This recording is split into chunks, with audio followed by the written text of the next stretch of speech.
Bobby Dunbar का मामला दुनिया के सबसे रहस्यमय मामलों में से एक है। ये केस अमेरिका के ही नहीं बल्कि दुनिया के सबसे रहस्यमयी केसों में से एक है। दुनिया की पुलिस आज तक इस केस को सुलझाने में असफल रही है। तो जानते हैं कौन था बॉबी डनबर और उसके साथ क्या हुआ था। इस रहस्यमयी कहानी की शुरुआत होती है 1912 में अमेरिका के लुजियाना में। लुजियाना में एक शख्स रहता है जिसका नाम है पर्सी डनबर और उसकी पत्नी का नाम है लेजी। और इन दोनों को दो बेटे भी हैं। उनमें से उनका सबसे बड़ा बेटा जो कि 4 साल का है उसका नाम था बॉबी डनबर। अमेरिका के गर्मी के दिनों में ये डनबर परिवार लुजियाना के ही एक झील में मछली पकड़ने के लिए गया था। झील के किनारे खुशियां मना रहे डनबर परिवार के साथ एक अजीब घटना घटी। उनका 4 साल का बड़ा बेटा बॉबी डनबर लापता हो गया। लेसी और पर्सी टर्नर ने आसपास के इलाके में बॉबी डनबर को ढूंढने के लिए काफी कोशिशें की, लेकिन वो कहीं नहीं मिल रहा था। तो उन्होंने बॉबी डनबर के लापता होने की खबर पुलिस में दे दी और पुलिस बॉबी डनबर को ढूंढने में लग गई। पुलिस भी लुजियाना के कई इलाकों में बॉबी डनबर को ढूंढ रही थी, लेकिन उसका कोई अता पता नहीं चल रहा था। पुलिस को लगा कि वो पानी में डूब गया होगा, तो पुलिस ने पानी में जाकर बॉबी डनबर की तलाश की, लेकिन वो वहां भी नहीं मिला। बॉबी डनबर के माँ बाप अब उम्मीद खो चुके थे, क्योंकि बॉबी डनबर को अभी लापता होने को 8 महीने हो चुके थे। लेकिन 8 महीने बाद उम्मीद की एक किरण जागती है। पुलिस को पता चलता है कि मिसिसिपी राज्य में बॉबी डनबर से मिलता जुलता एक बच्चा रहता है। तो पुलिस फौरन उस बच्चे को ढूंढने के लिए वहां चली गई। वो बच्चा जिस आदमी के साथ रहता है उस आदमी का नाम था विलियम। विलियम एक रिपेयरिंग के दुकान में काम करता था। पुलिस ने विलियम से पूछा कि ये कौन है, तो विलियम ने बताया कि ये ब्रूस एंडरसन है और इसकी माँ का नाम है जूलिया। इसकी माँ ने इसे मेरे यहाँ इसकी देखभाल करने के लिए रखा है। पुलिस ने उस विलियम के आसपास रहने वाले लोगों से भी पूछताछ की, तो उन लोगों ने भी बोला कि ये ब्रूस एंडरसन ही है। लेकिन वो ब्रूस एंडरसन हूबहू बॉबी डनबर जैसा लग रहा था। पुलिस को विलियम पे शक हो रहा था, तो पुलिस ने विलियम को गिरफ्तार कर लिया और उस बच्चे को भी अपने साथ ले लिया।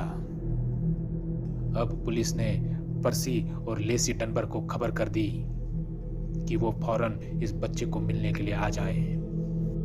पर्सी अपनी बीवी लेसी के साथ पुलिस थाने में आ गया। जब लेसी ने वो बच्चे को देखा तो वो फौरन पहचान गई कि ये मेरा ही बच्चा है और दौड़कर उसे अपने गले लगा लिया। और कहा जाता है कि वो बच्चा भी लेसी को देखकर मां पुकार रहा था। लेकिन विलियम अभी भी अपनी बात पर अड़िग था। वो कह रहा था कि ये बॉबी डनबर नहीं है, ये ब्रूस एंडरसन ही है।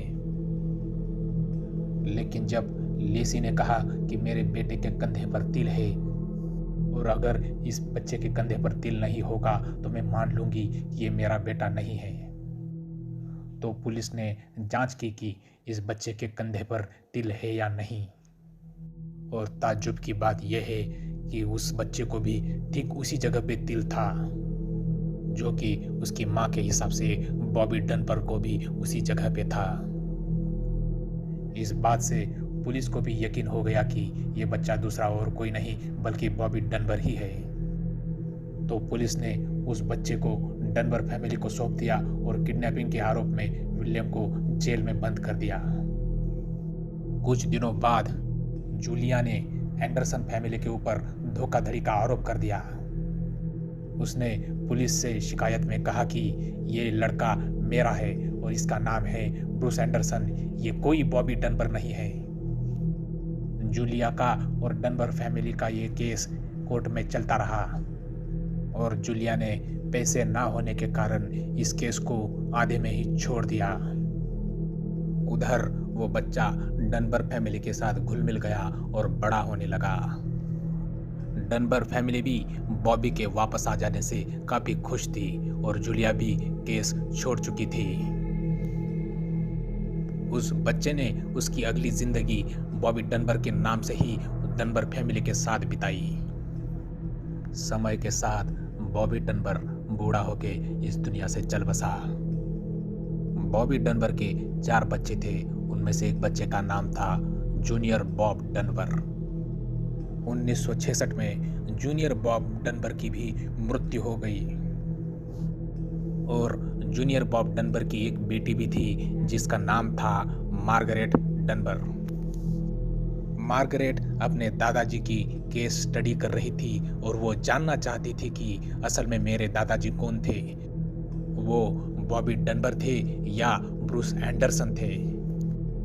और 2004 में मार्गरेट ने इस रहस्य से पर्दा उठाने के लिए डीएनए की जांच करवाने की ठान ली और मार्गरेट ने अपने पिता बॉब जूनियर डनबर का डीएनए उसके चचेरे भाई मतलब बॉबी डनबर के छोटे भाई के बेटे के डीएनए के साथ मैच करवाई और इन दोनों चचेरों भाइयों के डीएनए रिपोर्ट को मैच करवाया गया और इस डीएनए रिपोर्ट की मैचिंग के बाद चौंकाने वाला सच सामने आ गया।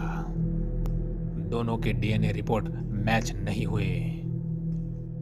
बॉब डनबर जूनियर का उसके चचेरे भाई के साथ कोई खून का रिश्ता नहीं निकला।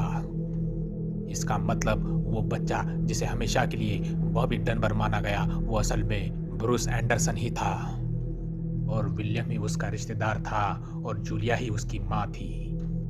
अब सवाल ये पैदा होता है कि अगर ये ब्रूस एंडरसन था तो बॉबी डनबर का क्या हुआ जो रहस्यमय तरीके से गायब हो गया था। उस वक्त इस मामले में कई अफवाहें उठी थी। कहा जाता था कि बॉबी डनबर का मर्डर उसी के माता पिता ने किया था। कुछ रिपोर्ट्स कहती थी कि वो झील में डूबकर मर गया होगा और कुछ रिपोर्ट्स ये कहती थी कि बॉबी डनबर जंगली जानवरों के हमले में मारा गया होगा। बॉबी डनबर रहस्यमय तरीके से कहाँ गायब हो गया और उसके साथ क्या हुआ, इस रहस्य से आज तक पर्दा नहीं उठ सका।